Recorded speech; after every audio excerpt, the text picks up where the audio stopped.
गोविंद शिल्प घेऊन येत आहे 80 ट्विन बंगलोचा भव्य दिव्य पंढरपुरातील एकमेव प्रकल्प। आमच्या प्रकल्पाची वैशिष्ट्ये मनाला शांती देणारं महादेवाचं मंदिर, मुख्य रस्ता सुमारे 30 फुटांचा, अंतर्गत रस्ता सुमारे 20 फुटांचा, ग्रामपंचायत योजनेचा प्रत्येक बंगलोजला स्वतंत्र नळ, सांडपाण्याची सुरक्षित विल्हेवाट, सर्व टाइल्स ग्लॉसी आणि नामांकित कंपनीच्या, सर्व स्टेअर, खिडक्या, चौकटी सुपर ग्लास ग्रेनाइट, दोन्ही अटॅच बाथरूम पूर्णपणे टाइल्स, पंतप्रधान हर घर नल योजना पूर्णत्वाकडे, bathroom, basin, kitchen, CP fittings हे जगवार कंपनीचे, स्टीलवर पूर्णपणे जिंदाल कंपनीचे, 1000 लिटर पाण्याची टाकी, 150 लिटर सोलर वॉटर हीटर सोबत वॉटर प्युरिफायर, प्रत्येक बंगलोजला स्वतंत्र पार्किंग, दर्शनीय भाग पूर्णपणे डॅटो टाइल्स, टाटा प्रवेश कंपनीचे आकर्षक भक्कम दरवाजा, फुटी उंचीचे सुरक्षित कंपाऊंड। मग विचार काय करताय? गोविंद शिल्प, पत्ता गट नंबर 95, हॉटेल अंगण शेजारी, साखळी रोड, पंढरपूर।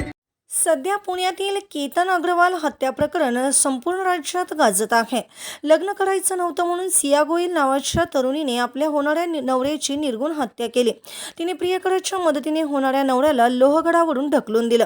हत्येची घटना ताजी असतानाच एका महिलेने प्रियकराच्या मदतीने आपल्या पतीची हत्या केल्याची धक्कादायक घटना सांगलीच्या विश्रामबाग पोलीस ठाण्याच्या हद्दीत घडली आहे। इथे एका महिलेने आपल्या प्रियकराच्या मदतीने पतीचा छातीवर बसून गळा घोटून खून केला।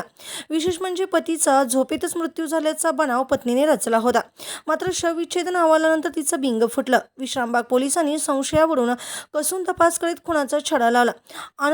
आनंद हनुमंत सर्जे, वय वर्ष 28, राहणार पोळमळा, सांगली असं खून झालेल्या तरुणाचं नाव आहे।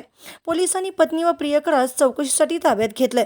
मिळालेल्या माहितीनुसार सांगली शहरातील एका ब्रँडेड कपड्याच्या दुकानात सेल्समन म्हणून काम करणारा आनंद हनुमंत सर्जे, वय वर्ष 28, हा पत्नी आणि 2 मुलांसह पोळमळ्यात राहत होता।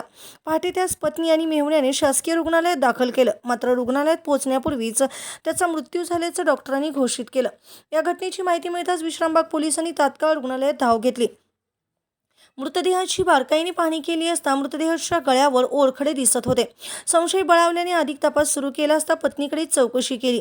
आनंद यांना मारहाण झाली होती, त्यानंतर घरी झोपल्यानंतर मृत्यू झाल्याचं तिनं सांगितलं। परंतु तिच्या बोलण्यात विसंगती आढळल्याने पोलिसांचा संशय बळावला। त्यानंतर मृतदेह मिरजेतील शासकीय रुग्णालयात उत्तरीय तपासणीसाठी आणला।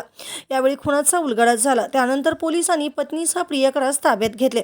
यावेळी तिने खुनाची कबुली दिली। पती आपल्याला दारू पिऊन मारहाण करतो, शिवीगाळ करून सतत त्रास देत होता। याच कारणावरून पत्नी आणि तिच्या 23 वर्षीय प्रियकराने हे कृत्य केल्याचं उघडकीस झालं। पहाटे पती पत्नीमध्ये किरकोळ वाद झाला। त्यानंतर तिने प्रियकराला बोलावून घेतलं। सर्जेंचे पाय ओढणीने बांधल्यानंतर दोघांनी छातीवर बसून त्यांचा जीव घेतला। या प्रकरणी पोलिसांनी मृताची पत्नी आणि तिच्या प्रियकराला ताब्यात घेतलं असून गुन्हा दाखल करण्यात आलाय।